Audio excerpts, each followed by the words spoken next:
Y a continuación, una producción de Jazza Concept. Testimonios de vidas que nos revelan cómo, a pesar de la adversidad, llegaron a ser verdaderos hombres y mujeres de éxito.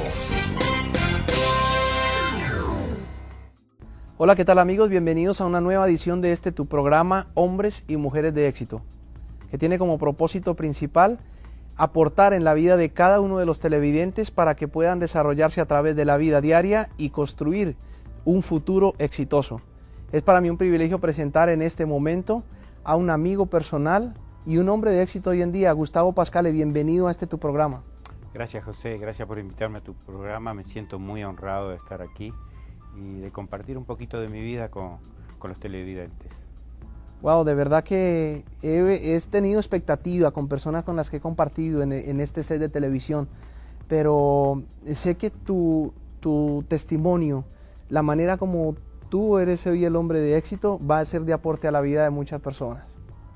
Bueno, eso es lo que trato, de que con mi testimonio pueda llevar a muchas personas a que salgan adelante.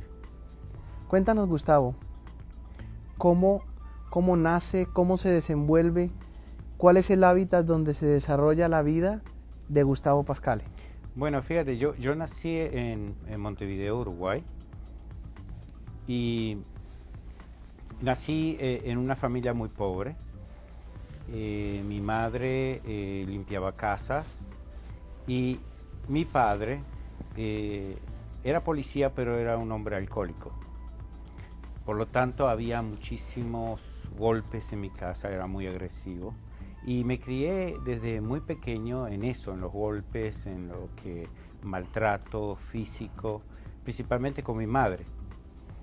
A los 13, 14 años ya tenía que estar trabajando para ayudar a mi madre, porque mi padre, no aportaba a la casa porque todo lo gastaba en el alcohol.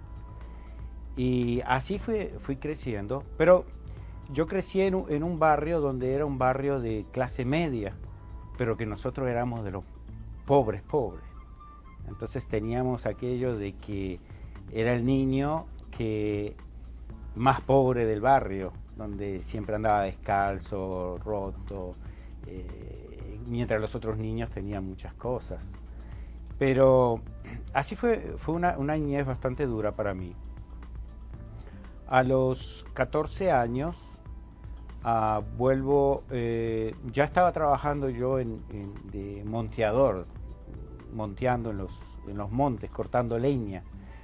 Y cuando regresé, trabajábamos toda la semana, regresé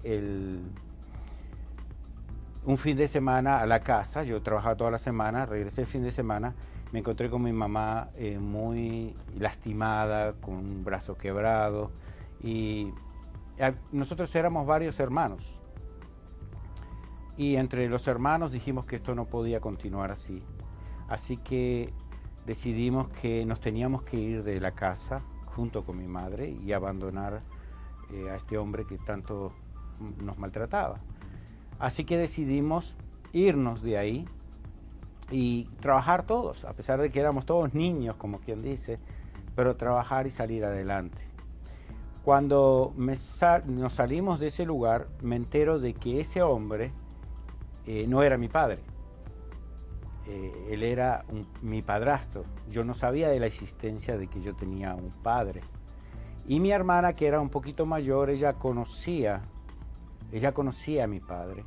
O sea, se recordaba un poco más y sabía de eso, pero nunca me habían querido decir a mí. Así que cuando me contaron la historia a mí de que mi padre no se sabía dónde él estaba, mi verdadero padre, fue creciendo un odio contra él, porque yo decía, ¿qué tipo de hombre es este que nos abandonó? Vivíamos en la miseria y nunca se acordó de nosotros. Así que yo desde los 14 años empecé a crecer con ese resentimiento contra él. Mi hermana siempre decía que lo quería encontrar, que ella no pensaba que él era malo, ¿no? Que los recuerdos que ella tenía, como ella era mayor, no podía ser tan malo él. Así que teníamos siempre esa discusión en la casa. Pero regresamos al barrio donde yo había nacido. Y de ahí mi verdadero padre se enteró que estábamos ahí y se puso en contacto con mi hermana y se empezaron a escribir. Él estaba aquí en los Estados Unidos.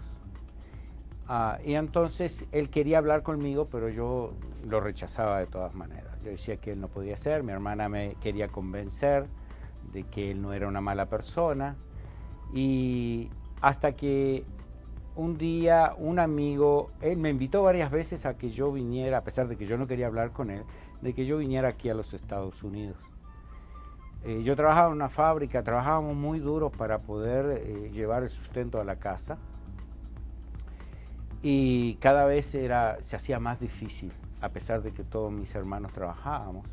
La situación en Uruguay se había vuelto bastante difícil. Un amigo, me recuerdo en la fábrica, me decía, cuando yo le comenté todo esto, dice, tú tienes un papá en Estados Unidos, dice, y te está invitando y no quieres ir, dice. Y yo quiero ir a Estados Unidos, y tú que tienes la oportunidad, le digo, pero yo no lo quiero a él. Yo no quiero saber nada de él. Y tanto insistió que un día me dijo, bueno, ¿por qué no vas y tratas de ver cómo fue la situación? Porque tú no conoces la versión de él. Y que él te cuente. Y si no, te quedas allá y sales adelante allá. Así que yo decidí venirme por la invitación de él por interés. Realmente fue por interés. Porque quería una vida mejor, pero no porque me interesaba a él. Así que cuando vine aquí a los Estados Unidos, ya tenía 21 años, ahí conocí a mi papá, mi verdadero padre. Me contó toda la historia de lo que había pasado, de que él había tratado de encontrarnos, pero que mi padrastro, como era policía, y mi papá era italiano, un italiano recién llegado a Uruguay, muy joven, y apenas hablaba el español, estaba ilegal, y él había sido amenazado de que si él trataba de acercarse a nosotros, él iba a ser arrestado o deportado a Italia. Entonces, él en la desesperación viajó a los Estados Unidos, se fue a los Estados Unidos. Entonces, me cuenta toda esta historia y yo lo comienzo a conocer y realmente conozco a un gran hombre que cambió mi vida después, ¿no? O sea, Gustavo, que por lo que tú nos comentas, por el entorno en que tú te moviste, por el desprendimiento que tuviste de tu familia, tenías un concepto completamente diferente del hombre que conociste después cuando pudiste venir a los Estados Unidos. Completamente, sí. Sí, yo tenía en mi mente aquella persona era una mala persona para mí, ¿no? No podía entender porque yo no sabía lo que había pasado. También me sucedieron otras cosas. Yo era un poco, en mi país, Uruguay, es un país de migrantes, muchos italianos, muchos españoles, muchos de otros países de Europa. Yo tenía me había creado un poco como resentimiento contra los extranjeros y era un poco como racista.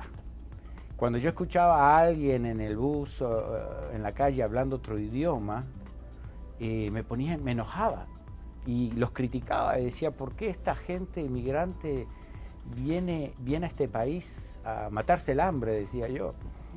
Y nosotros no prosperamos, que somos nacidos aquí. Porque realmente los inmigrantes prosperaban en Uruguay en ese entonces.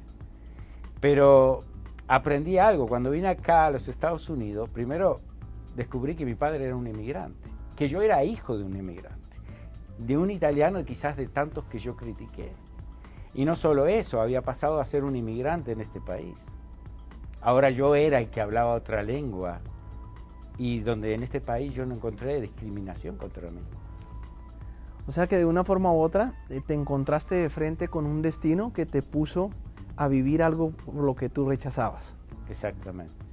Mira, de verdad que está bien interesante esta entrevista, tu testimonio sé que está siendo de aporte a miles de personas que nos están viendo, pero vamos a ir a una pequeña pausa de comerciales. Tú no te muevas de ahí porque ya regresamos con más de Hombres y Mujeres de Éxito.